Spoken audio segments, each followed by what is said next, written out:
여호와 하나님 아버지, 선선한 9월을 맞아 그동안 무더위로 지쳤던 몸과 마음을 위로해 주시고 새로운 활기를 얻을 수 있도록 저희 발걸음을 주님 앞으로 인도해 주신 주님께 감사와 영광을 드립니다.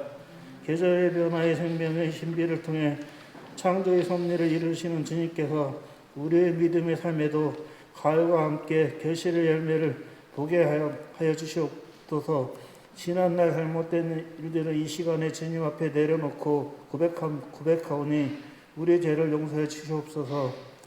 우리 교회를 사랑하시는 하나님 아버지, 이곳에 주님의 교회를 세우시고 저희를 주님의 방주로 인도하셔서 하나님의 사역을 크게 사용하여 주심에 감사드립니다. 우리 교회가 말씀이 충만하고 사랑이 충만한 교회 오직 하나님의 손으로 많은 성령을 구원하며 역할과 사명을 감당하는 주님의 교회로 세워주시옵소서.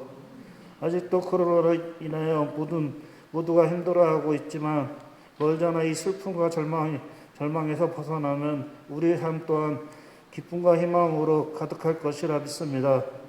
한숨만 깊어가는 가정과 직장과 사업장에도 다시 일어설 힘을 실어주시고 소중한 일상으로 회복시켜 자유롭게 활동하게 하여 주시옵소서.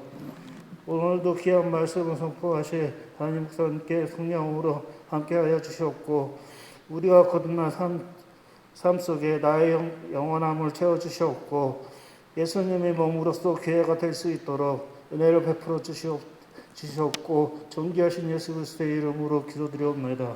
아멘.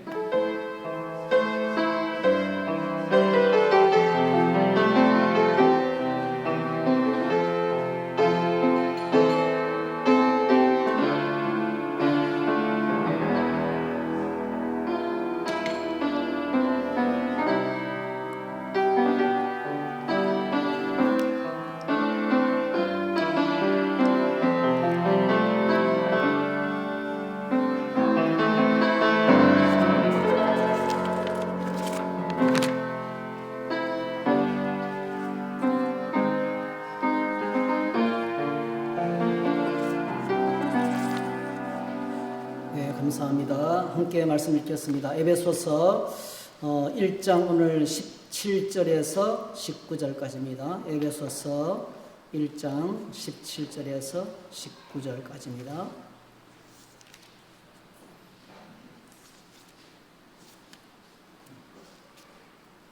네, 에베소서 1장 17절에서 19절 같이 읽으시겠습니다.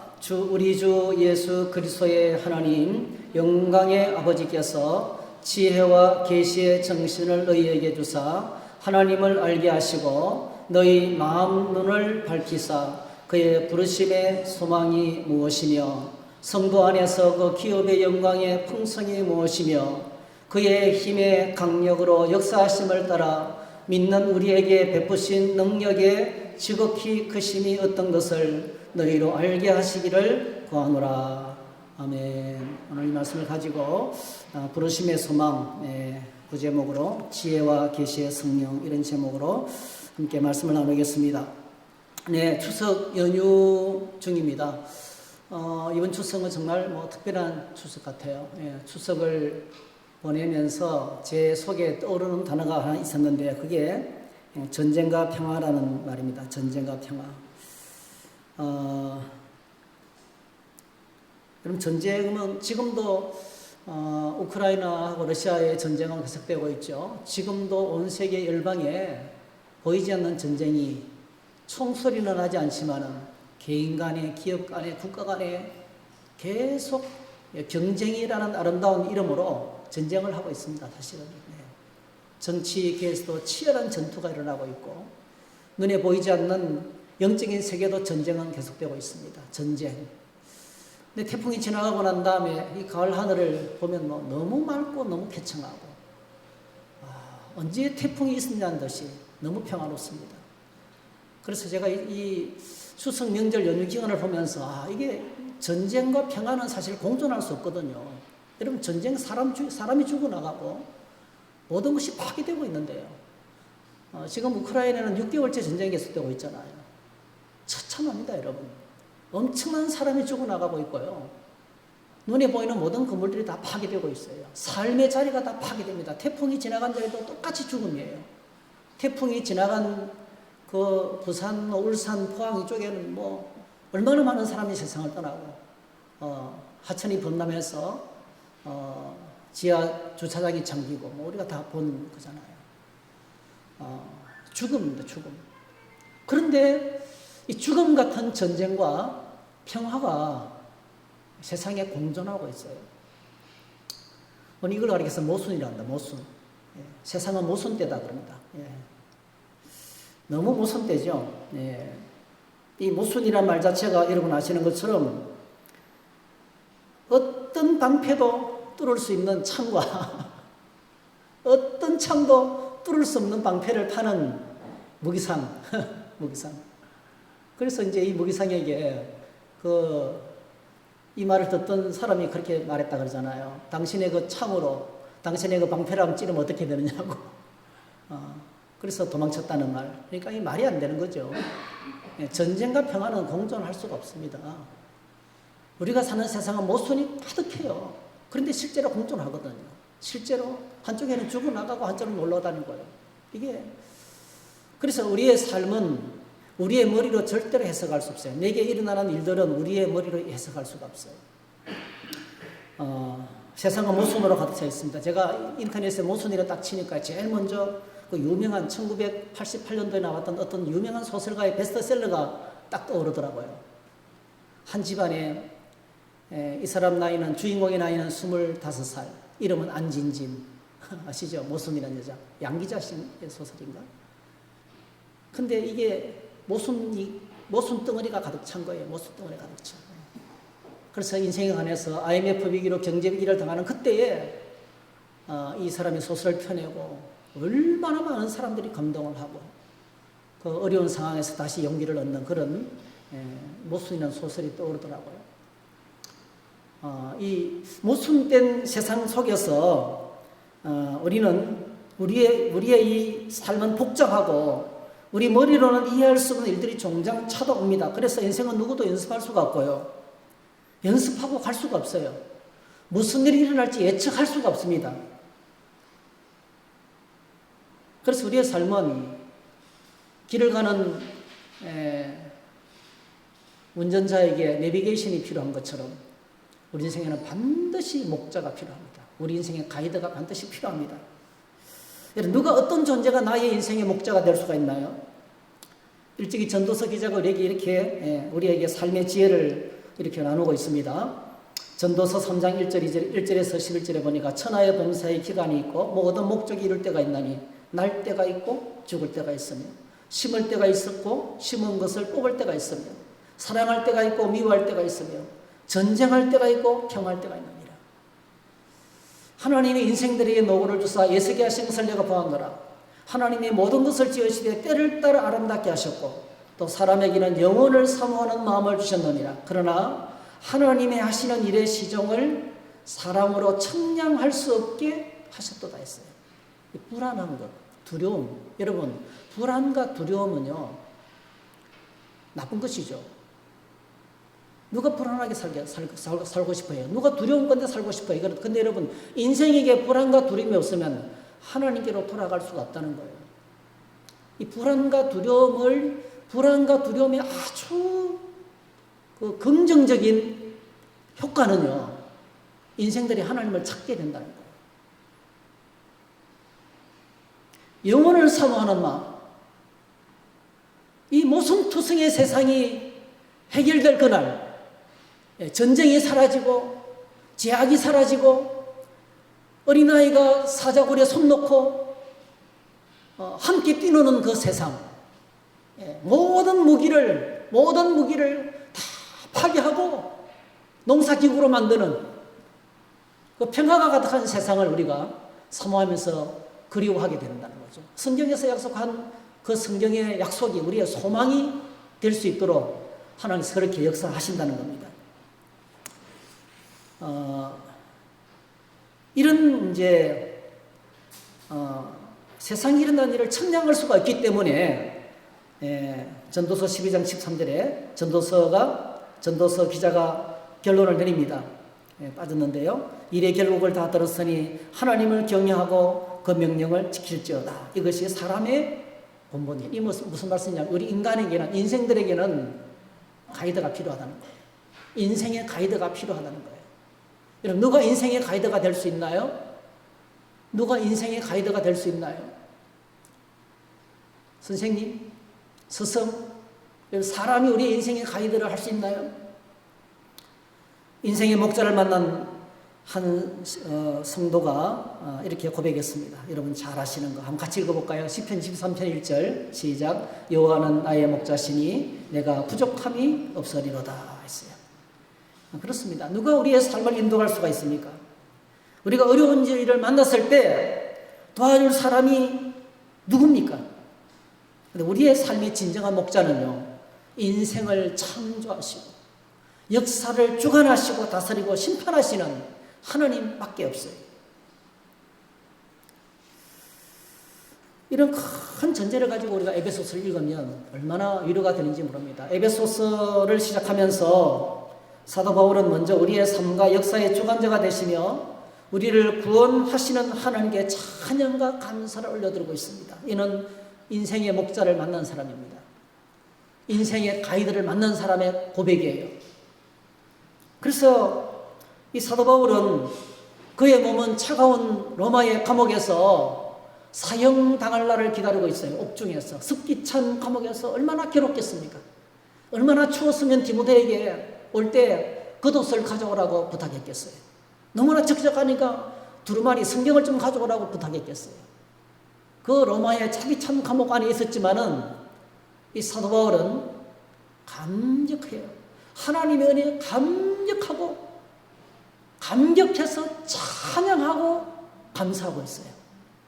이게 로마 에베소 전반부입니다. 찬양하고 감사하고 있습니다. 하나님의 엄청난 구원의 경륜과 승리를 깨닫고 그는 영광의 하나님을 찬양하면서 감사하고 있어요. 여러분 그렇습니다. 이것이 신앙생활의 행복입니다. 여러분 이게 신앙생활의 행복이에요.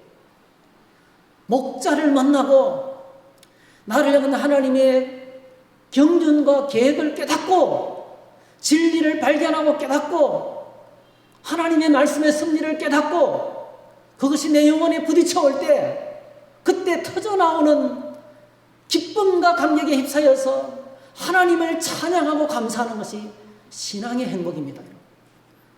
여러분 이런 신앙의 행복이 추석 명절에 여러분에게 있기를 주의 이름으로 축복합니다. 그냥 감격스러운 거예요. 예배할 수 있으면 감격하고 기도할 수 있는 것이 감사하고 말씀 볼 수 있는 것이 감격하고 너무 감사할 것이 너무나 많이 있습니다. 근데 여러분 하나님을 향한 찬양과 감사의 시작은 무엇일까요? 그것은 오늘 에베소서 기자가 에베소서를 기록하면서 사도 바울이 우리에게 알려줍니다. 그는 하나님을 아는 것이다. 하나님을 아는 것으로 말미암아 하나님에 대한 찬양이 시작되고 여러분 하나님을 아는 만큼 찬양합니다. 하나님을 아는 만큼 하나님의 풍성한 은혜를 누리게 될 줄 믿습니다. 여호와를 아는 지식이 영생이란 말이었어요. 요한복음 17장에서. 여기서 말하는 안다는 하나님을 아는 지식은요. 지난주에 말씀드렸던 것처럼 인터넷 검색창에 우리가 단어를 입력해서 치면 나오는 그 엄청난 정보성 지식이 아닙니다. 여러분. 누구나 쉽게 찾아갈 수 있는 정보성 지식. 그게 아니라는 거예요. 우린 지난 시간에 사도 바울의 첫 번째 강구 제목 하나님을 알게 하시고를 생각했어요. 근데 이 1장 거꾸로 됐네요. 이 1장 17절을 자세히 들여다보면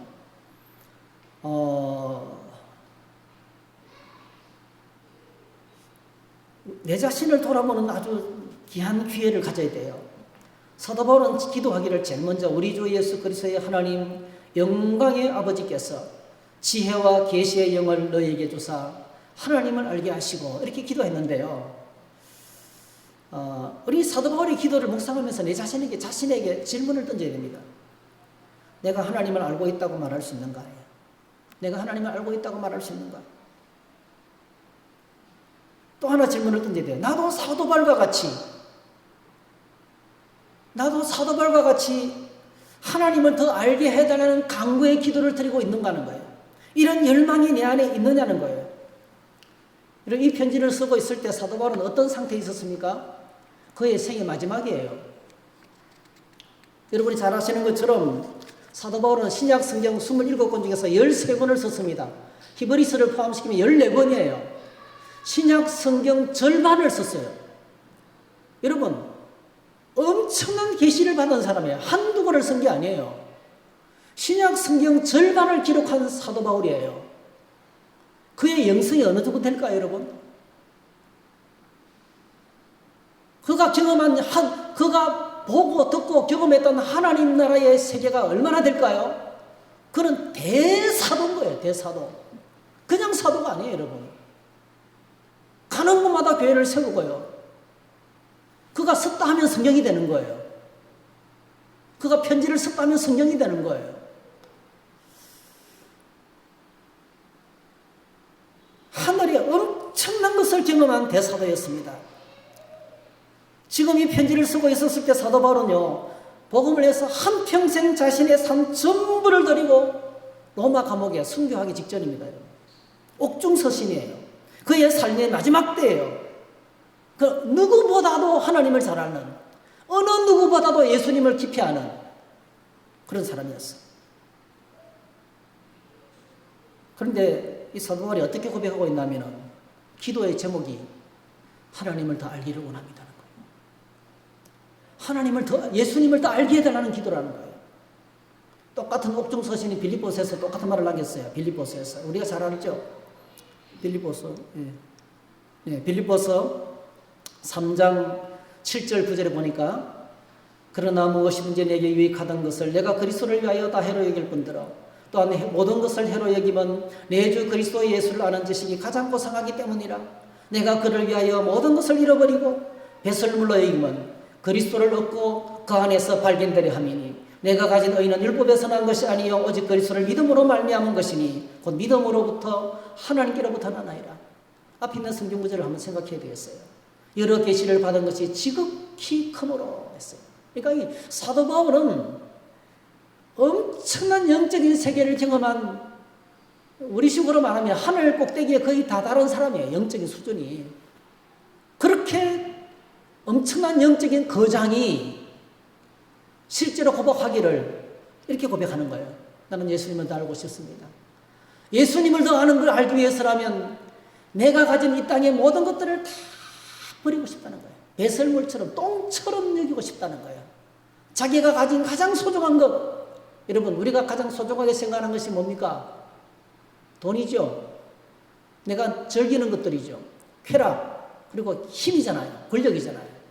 이런 것들을 똥처럼 여기고 싶다. 이 배설물이라고 아주 점잖게 표현했는데 실제로는 똥이에요. 똥. 그냥 성경에 원문에는 똥으로 되어 있어. 똥처럼 버린다 그랬어요. 그래, 얼마나 이 표현을 간단하게 표현하면요, 나의 간절한 소원은 하나밖에 없습니다. 예수님을 더 알기를 원합니다. 하나님 더 깊이 알기를 원합니다라고 고백했던 거예요. 그의 생애 마지막에.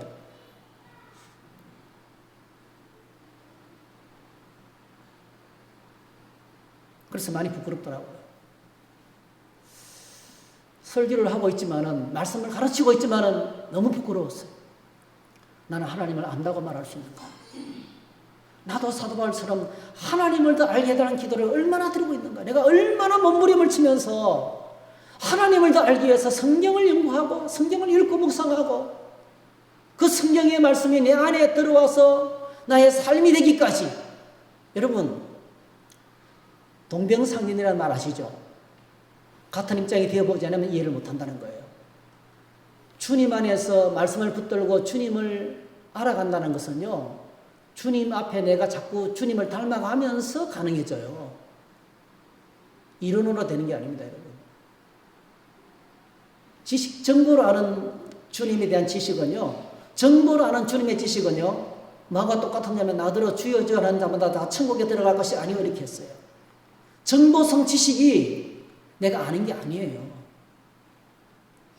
그 말씀을 통해서 얼마나 주님의 은혜를 경험하고 깊이 아느냐. 다시 말씀드리면 나도 주님이 알고 주님도 나를 아는 그런 관계 속에 들어가는 것이 진짜 아는 거죠. 우리가 여러분 윤석열 대통령 잘 알고 있잖아요. 그 부인 이름 알고 있잖아요.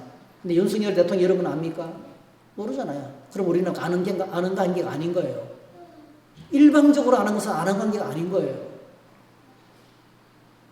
그러니까 여러분 성경의 하나님의 사람들은요 하나님이 아는 사람들이었어요. 할렐루야. 나도 하나님을 알고 하나님도 나를 아는 그런 관계에서 깊은 날마다 만나고 날마다 함께 동행하는 그 동행하는 삶이 하나님을 아는 거예요. 주님과 같이 사는 것. 그게 하나님을 안다는 말의 표현인 거예요. 그래서 나는 하나님을 알기를 원하는가? 나는 하나님을 알고 싶어서 사도 바울처럼 이렇게 몸부림을 쳐본 적이 있는가? 너무 부끄럽더라.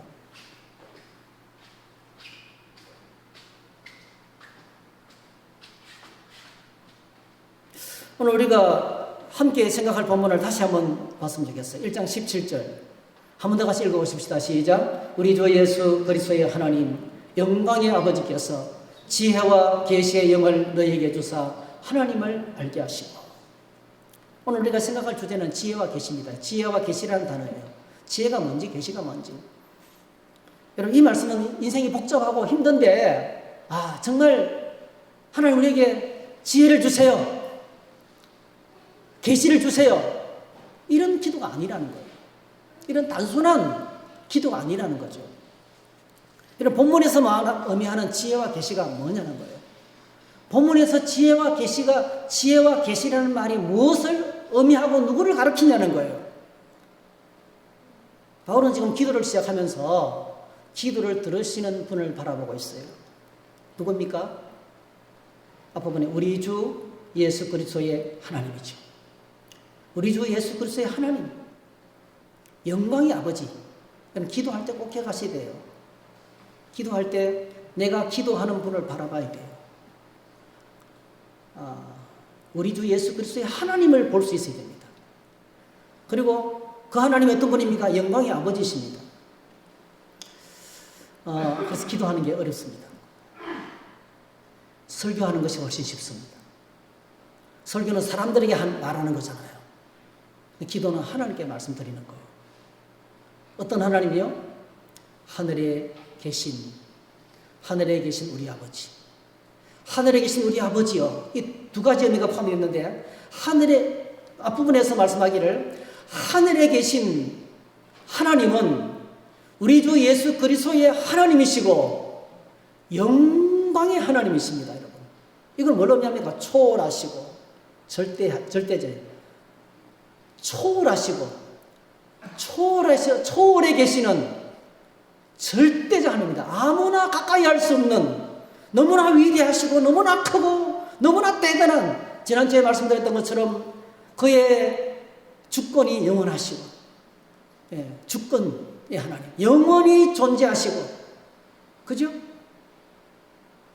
어디에나 계시고 전지하시고 전능하시고 불변하시고 이렇게 이런 속성을 가진 절대자예요. 이 절대자 앞에 그냥 지나가는 하루살이 같은 저희 인생이 유한한 인생이 접근할 수 있을까요? 아무도 가까이 할 수 없는 거룩한 가운데 가시는 그 하늘에 계신 초월에 계신 하나님이 이게 바로 뭡니까? 우리 주 예수 그리스도의 하나님이시고 영광의 하나님이십니다. 놀랍게도 그 하나님은요 동시에 우리의 아버지가 되십니다. 할렐루야. 영광의 아버지.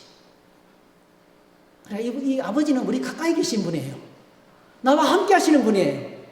로마서에서는 이 아버지를 뭐라 부릅니까? 아빠 아버지, 데디, 아빠 아버지, 아빠 아버지라고 부르고 있어요. 그러니까 우리가 기도하면서 나아가야 될 하나님은요, 우리가 두려운 마음으로 경외하는 마음으로 엎드려야 되지만은 그분은 진짜 우리를 폭력으로 행사하시고 우리의 의견을 물어보지 않고 비인격적으로 세상을 운행하시는 그런 분이 아니고요. 언제나 다정다감하게 다가오셔서 우리를 따뜻하게 포근하게, 여러분 거룩이라는 단어 영어 속에 따뜻하다, 포근하다, 사랑스럽다, 친절하다는 단어가 포함되어 있어요. 그게 거룩입니다. 여러분 거룩. 거룩하신 하나님께서 여러분 성소의 분위기를 보세요. 딱 들어가면 떡상이 차려졌어요. 우리의 일용할 양식을 주시는 분이세요. 왼쪽에는 뭡니까? 등잔불에 불이 팍 비쳐 있어요. 그 등잔불이 금향로에 금등잔대에 비쳐서 빛나는 성소를 생각해 보세요. 얼마나 따뜻하고 포근한 아날로그 불빛이 성전 안에 가득 차 있어요. 그게 따뜻한 하나님이세요. 정말 친밀하신 하나님이에요. 그래서 이걸 기도할 때 우리가 절대로 놓치지 말아야 됩니다.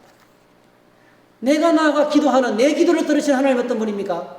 초월해 계시고 절대자이시고 전지하시고 전능하시고 영원히 다스리시는 주님이십니다. 근데 동시에 그분이 뭡니까? 나의 아빠가 되십니다. 친밀한 분이십니다.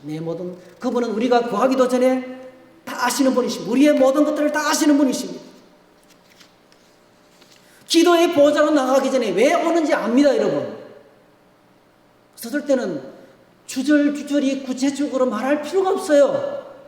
너무나 큰 문제를 만나서 그냥 아버지, 아버지, 하나님 아버지 그렇게만 불러도 알아요. 우리가 뭐 때문에 나오는지 알고 계시는 분이십니다.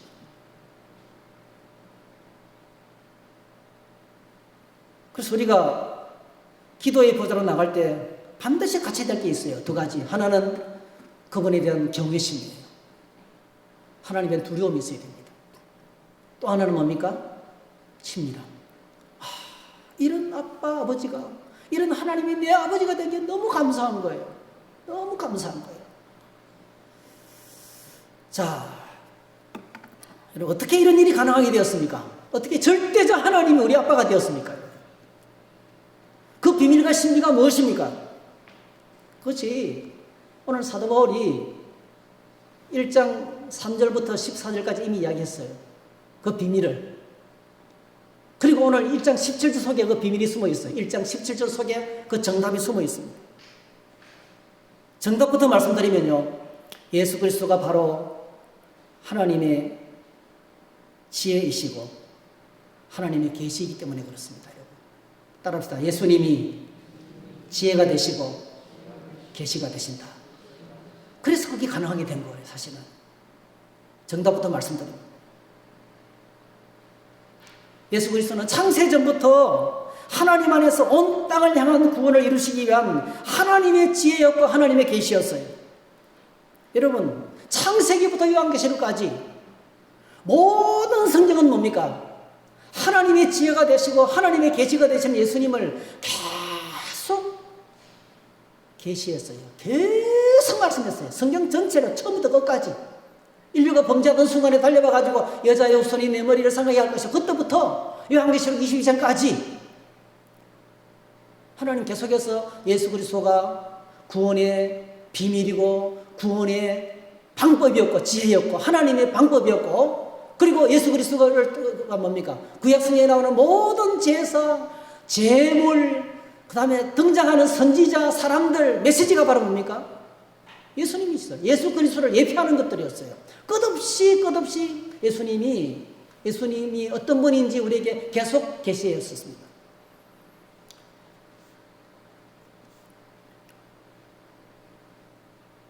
고등학교 때 이제 저는 몸이 너무 약했기 때문에 제가 세상에 살아가는 비결은 딱 하나밖에 없었어요. 공부 열심히 하는 것밖에 없었어요.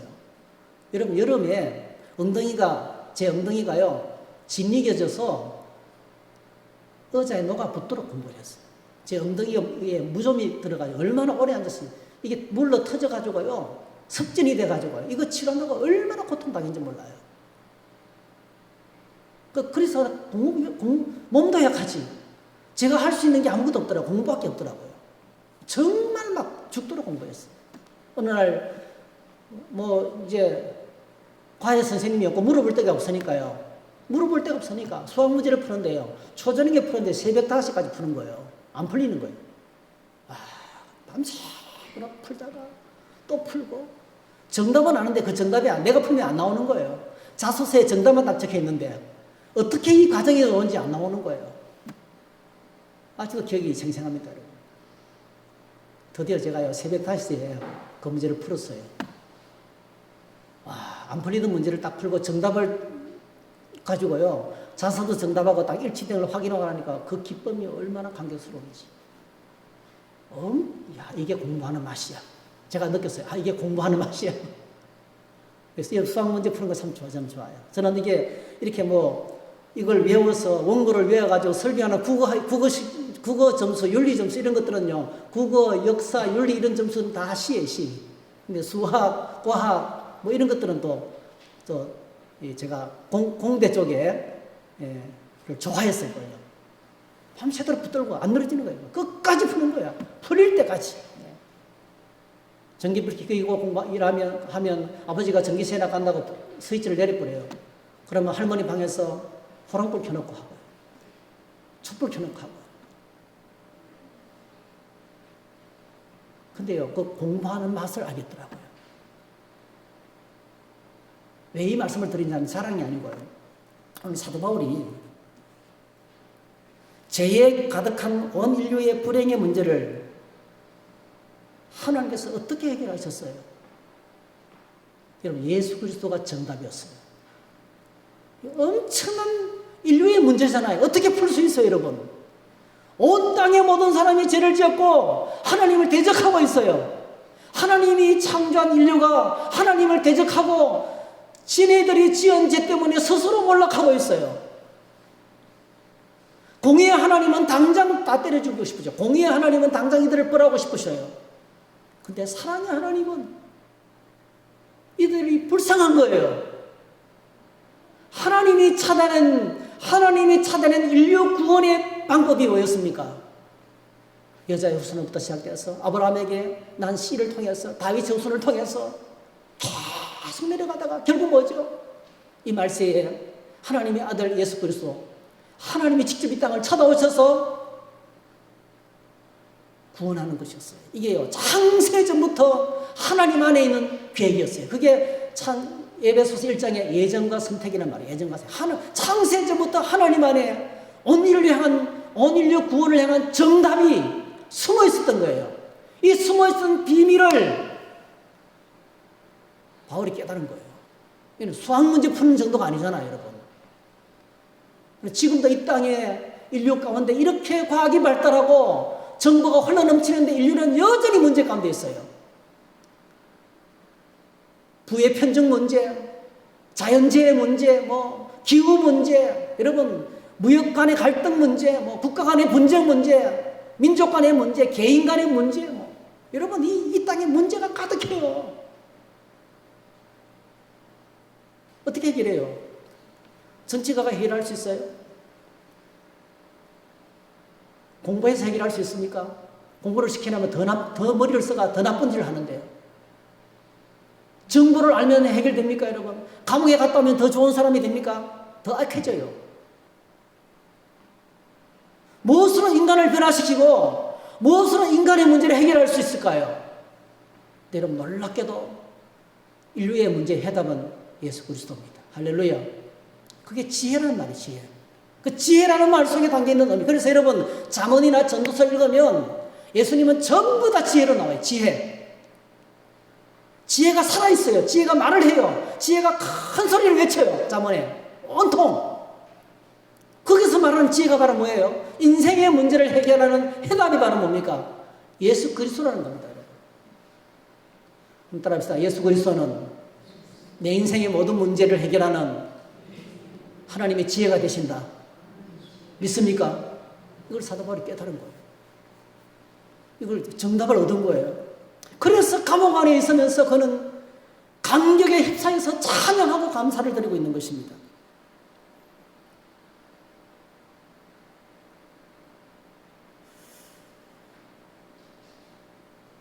말세에 예수 그리스도께서 세상에 오셨습니다. 동정녀 마리아의 몸에서 태어나시고 성장하시고 때가 되자 공생의 사역을 시작했습니다.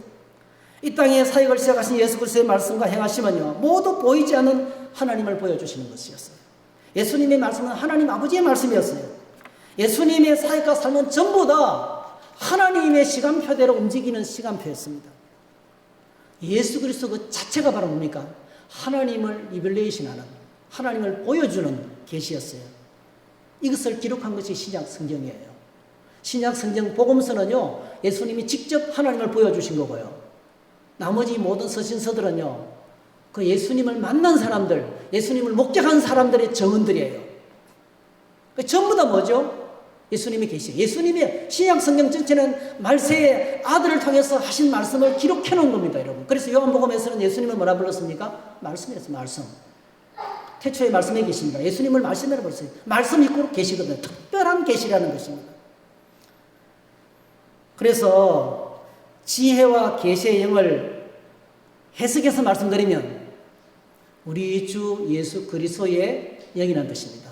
이해되시죠? 지혜와 계시의 영은 바로 뭡니까? 우리 주 예수 그리스도의 영이라는 뜻입니다. 이해되세요? 이해되시죠? 그죠? 지혜와 계시는 예수님을 나타냅니다. 정리해 볼게요. 우리가 어떻게 하나님을 알 수 있습니까? 유한한 인간이 무한하신 하나님, 하늘에 계신 절대자가 되시는 초월하신 하나님을 어떻게 알 수가 있습니까? 놀랍게도요, 우리가 하나님을 알 수 있도록. 여러분 기억하세요. 우리는 절대로 우리의 지성과 철학과 우리의 방법으로 하나님을 더듬어서도 찾을 수 없어요. 그만큼 우리는 전적으로 부패하고 타락했어요. 완전히 타락했어요. 허물과 죄로 죽어있는 우리였습니다. 여러분 영적으로 죽은 사람이 하나님께 나갈 수 있는 힘이 있을까요? 죽어있는데 어떻게 움직여요? 죽어있는데 아무것도 못하는데. 허물과 죄로 죽었어요. 에베소서 2장에서. 그러니까 전적으로 타락이고 전적 무능력인 거예요. 그런데 놀랍게도 썩어 냄새나는 저희들을 주님이 먼저 찾아오셔서 자신이 하나님이시고 하나님의 아들 되시고 구원자인 것을 이제 나타내기 시작하셨어요. 그래서 우리가 하나님을 알 수 있도록 하나님께서 두 가지 선물을 주셨어요. 첫 번째로 한번 따라합시다. 하나님은 예수 그리스도를 주셨다. 너무 유치한 내용이죠. 요한복음 3장 10절 하나님이 세상을 이처럼 사랑하사 독생자를 주셨으니 우리가 하나님을 알 수 있도록. 하나님은 영이시고 보이지 않아요, 여러분. 하나님은 영이시고 눈에 보이지 않는 분입니다. 하나님은 절대자시고 위대하신 분이기 때문에 절대로 하나님의 실체를 우리 눈으로 못 봅니다, 여러분. 불가능해요. 하나님에 관한 지식을 우리 좁은, 여러분, 창조주 하나님에 대한 지식을 피조물인 우리가 담을 수 있을까요? 불가능합니다. 하늘이 얼마나 큰지 아시죠? 눈에 보이는, 우리 눈으로 확인할 수 있는 별이 8천억 개에서 약 1억 개 정도 됩니다. 1억 개. 눈에 보이는 것이. 이런 우주가 또 1억 개가 있대요. 천문학자에 하면. 캘큘레이터로 계산기로 계산이 불가능합니다, 여러분. 이 엄청난 우주를 창조하시고 운행하신 그분을 안다. 불가능하죠. 놀랍게도 눈에 보이지 않는 그 하나님을 예수님이 오셔서 우리에게 보여줬어요. 인간의 몸으로 태어나시고 성장하시고 그리고 공생의 사역을 통해서 하나님만이 할 수 있는 말씀을 하시고 하나님만이 할 수 있는 일을 행하시고 풍랑을 잔잔하게 하시고 죽은 자를 살리시고 그리고 이렇게 말합니다. 너희의 죄가 사하여졌도다. 그 누구만 할 수 있는 말이에요? 하나님만이 할 수 있는. 제사함을 선포하는 것은 하나님만이 할 수 있는 말입니다. 그 예수님께서 우리에게 그렇게 하나님을 계시하신 거예요. 요한복음 14장 6절에서 11절 예수께서 이르시되 내가 곧 길이요 진리요 생명이니 나로 말미암 자고는 아버지께로 올 자가 없느니라. 이 말은 예수님만이 하나님 아버지를 우리에게 보여줄 수 있는 가이드가 된다는 거예요. 7절 너희가 나를 알았더라면 내 아버지도 알았으리로다. 이제부터 너희가 그를 알았고 또 보았느니라. 그러니까 예수님을 보면 누굴 보는 거예요? 하나님 아버지를 보는 거라는 거예요. 예수님의 말씀을 들으면 누구의 말을 듣는 거예요? 하나님 아버지의 말씀을 듣는 거라는 거예요. 빌립이 말합니다. 우리에게 아버지를 보여주면 좋겠습니다 하니까 9절 예수님께서 말합니다. 내가 이렇게 오래 너희와 함께 있으되 네가 나를 알지 못하느냐. 한번 따라합시다. 나를 본 자는 아버지를 보았거늘. 네. 그래서 예수님을 믿을 때 10절 내가 아버지 안에 가고 아버지는 내 안에 계신 것을 내가 믿지 않았느냐. 믿음으로 안다는 거죠. 예수님을 믿는 믿음은 딴 게 아니고요.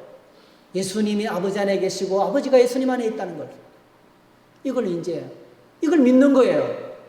예수님은 눈에 보이지 않는 하나님의 형상이라는 거예요. 여러분, 예수님은 눈에 보이지 않는 하나님의 형상입니다. 그 예수님을 믿음의 눈으로 바라보니까 뭐죠? 은혜와 영광이 충만하더라. 은혜와 영광이 충만하신 예수님이 우리에게 보여주시는 거예요. 이거는요, 그 당시 사상과 철학으로는 절대로 불가능한 거예요. 그 당시에 유행하던 헬라 철학으로 담지 못하는 진리예요. 그 당시 헬라 철학은 이분법이에요. 영은 영적인 것, 정신적인 것, 눈에 보이지 않는 것은 거룩하고 눈에 보이는 모든 것들은 악하다는 세상. 딱 이분법이에요.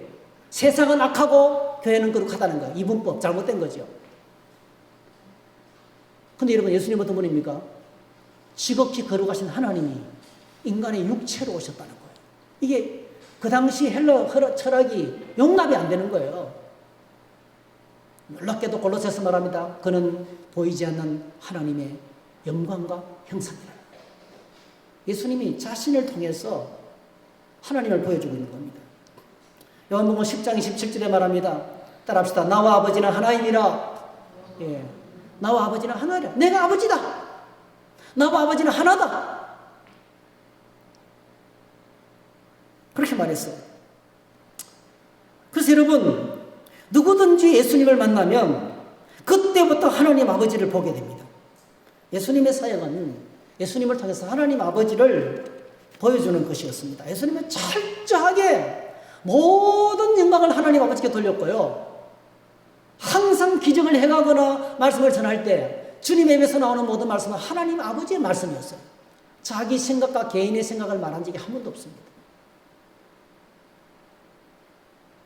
두 번째로 우리가 하나님을 알 수 있도록 놀랍게도 보혜사 성령님을 보내주셨습니다. 그 보혜사가 누굽니까? 지혜와 계시의 영이에요. 번역하면 예수의 영. 성령 번역하면 예수의 영. 왜 예수의 영이라 했을까요? 왜 예수의 영이라 했을까요? 여러분, 요한복음 14장 16절, 내가 아버지께 구하겠으니 그가 또 다른 보혜사를 너에게 주사 영원토록 너희와 함께 있게 하리니. 보혜사 성령님은 예수님께서 기도해야만이, 예수님께서 하나님 아버지께 부탁해야만이 오실 수 있는 영이에요. 자, 17절, 그는 진리의 영입니다. 그 성령은 어떻습니까? 그는 너희와 함께 거하시며 너희 속에 계시겠습니다.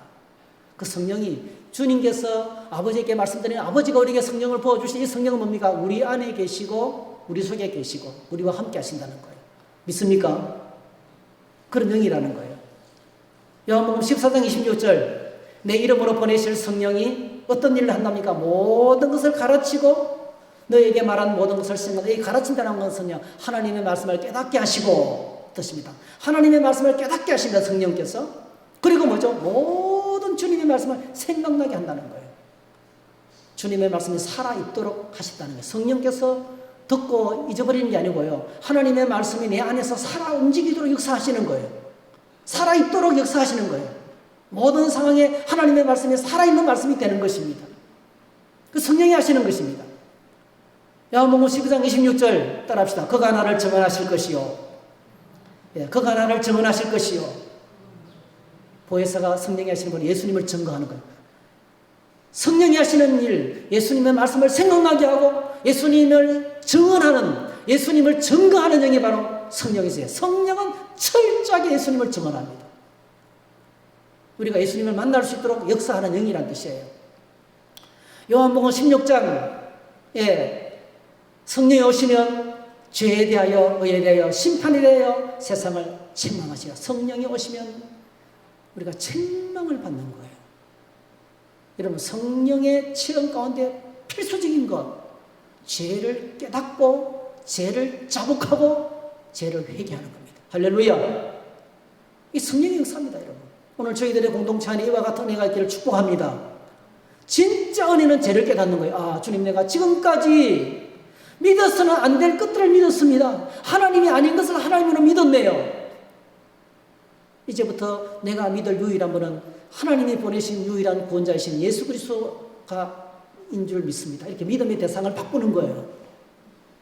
반드시 통회하고 자백하고 죄에 대한 자각이 있습니다. 이게 성령이 하시는 겁니다. 그래서 죄에 대한 자각을 통해서 결국 누구를 만나게 합니까? 구세주 되신 예수님을 만날 수 있도록 역사하는 분이 성령이십니다. 정리하면 예수님의 강구로 하나님 아버지께서 예수님의 이름으로 보내시는 영이 성령이십니다. 성령은 말씀을 생각나게 하시고 깨닫게 하시고 비밀을 깨닫게 하십니다. 또 성령은 우리에게 말씀을 통해서 예수님을 만날 수 있도록 일하십니다. 그리고 성령은 계속해서 주님을 깊이 만날 수 있도록 우리를 책망하십니다. 죄를 깨닫게 하시고 눈의 비늘이 벗겨지게 만들고 하나님의 영적인 세계로 깊이 나아갈 수 있도록 성령께서 도우신다는 거예요. 자, 그래서 여러분 정리하면요 이겁니다. 우리가 하나님을 알 수 있도록 하나님의 아들이 직접 오셔서 보여줬어요. 하나님을. 자, 하나님을 보여줬어요. 하나님을 본 자들의 정언이 성경책이에요. 이 정언을 기록한 거예요. 그러니까 신약 성경을 통해서 누굴 만나 볼 수 있어요? 예수님을 볼 수 있게 되었습니다. 우리가 하나님을 볼 수 있게 되었어요. 그리고 동시에 뭐죠? 성령께서 오셔서 계속 주님을 만날 수 있도록 지금도 역사하고 계시고 앞으로도 계속 역사하실 줄 믿습니다. 그래서 오늘 저와 여러분들이 하나님을 찬양해야 될 이유가 바로 뭡니까? 우리가 미련한 저와 여러분들이 하나님을 만날 수 있도록 하나님은 완벽하게 전부를 다 주신 거예요. 충분한 조건을 주셨다는 거예요. 할렐루야. 그런데 오늘 저와 여러분의 문제는 뭡니까? 오늘 우리의 문제가 뭡니까? 첫 번째로 우리 안에 하나님을 더 알고자 하는 열망이 없습니다. 돈 버는 게 더 급하고요. 건강 회복하는 게 더 급하고요. 인생을 엔조이하는 게 더 급하고요. 하나님을 알고자 하는 열망이 없는 겁니다. 사도 바울은 그 열망 가운데 사로잡혀서 하나님을 찬양하고 있는데 대사도가 지극히 큰 하늘을 경험한 그분이 하나님을 더 알고 싶다고 하나님을 아는 것이 내 인생의 최대의 소원이라고 말하고 있는데 보통 많은 사람들은 하나님을 알고 싶어 하지 않습니다. 열정이 식어 있다는 거예요.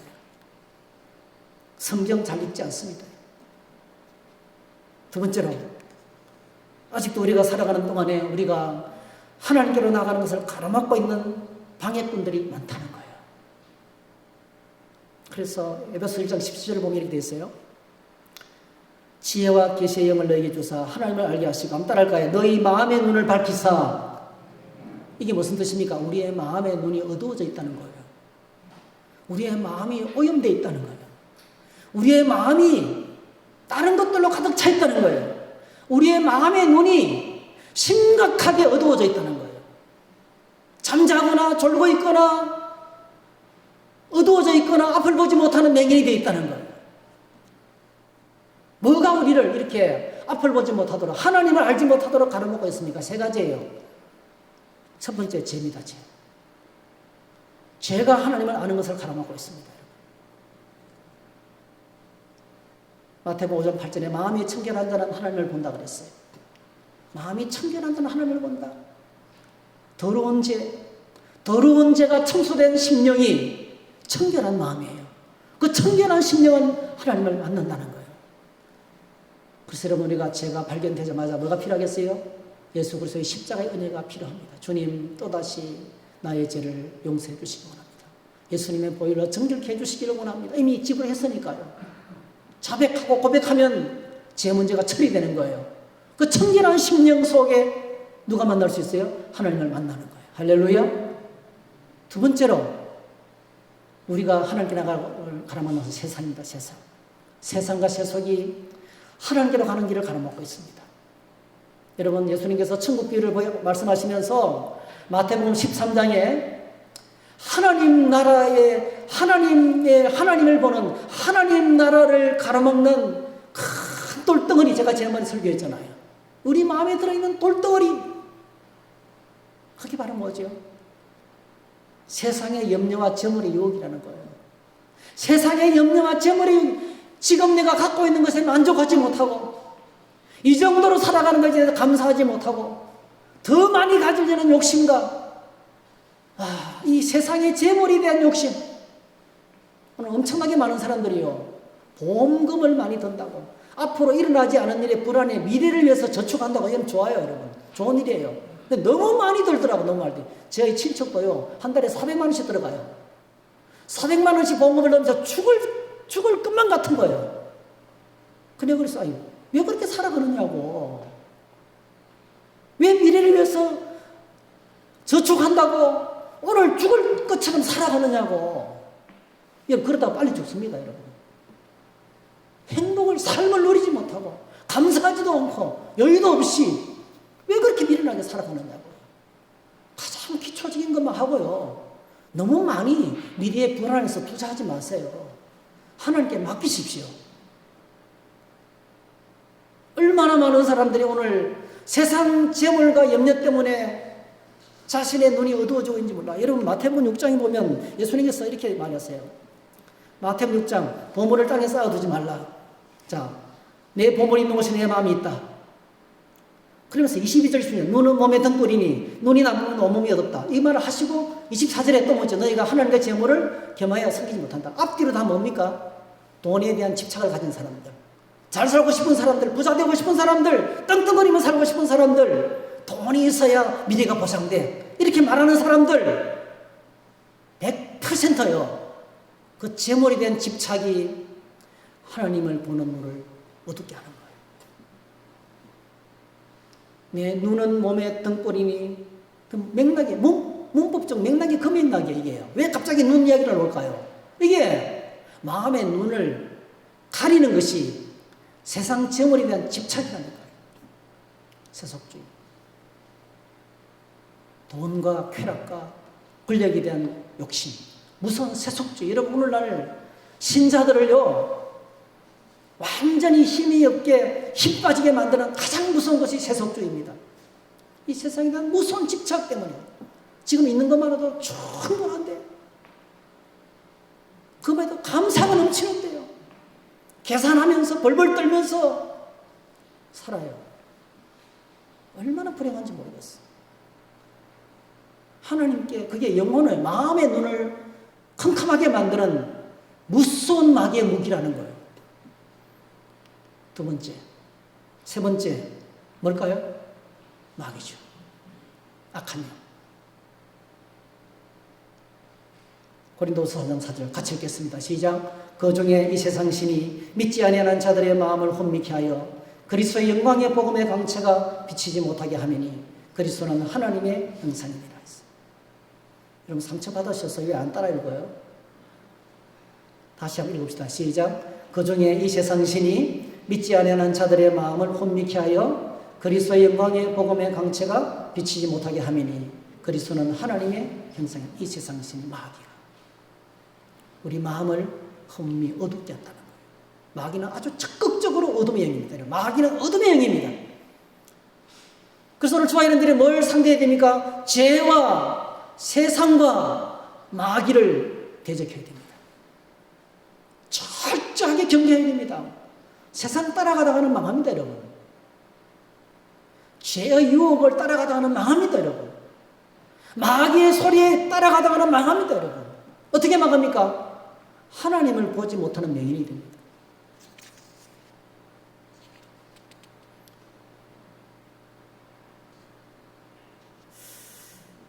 하나님을 알 수 있도록, 하나님을 계속 더 알아갈 수 있도록 하나님께서 우리에게 예수 그리스도를 보내주셨습니다.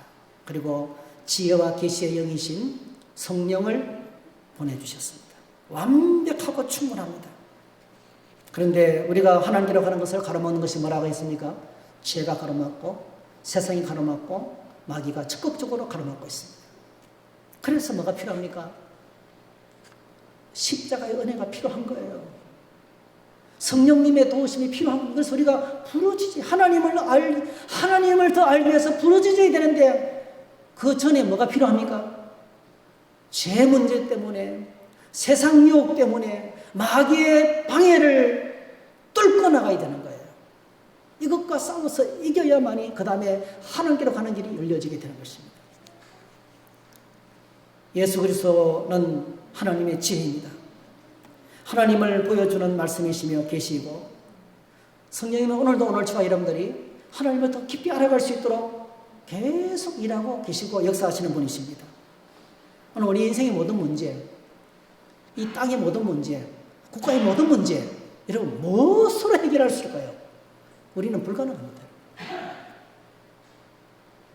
성경은 말씀하고 있어요. 예수 그리스도가 지혜고, 예수 그리스도가 유일한 길이고, 예수 그리스도가 인류의 소망이라고 말하고 있습니다.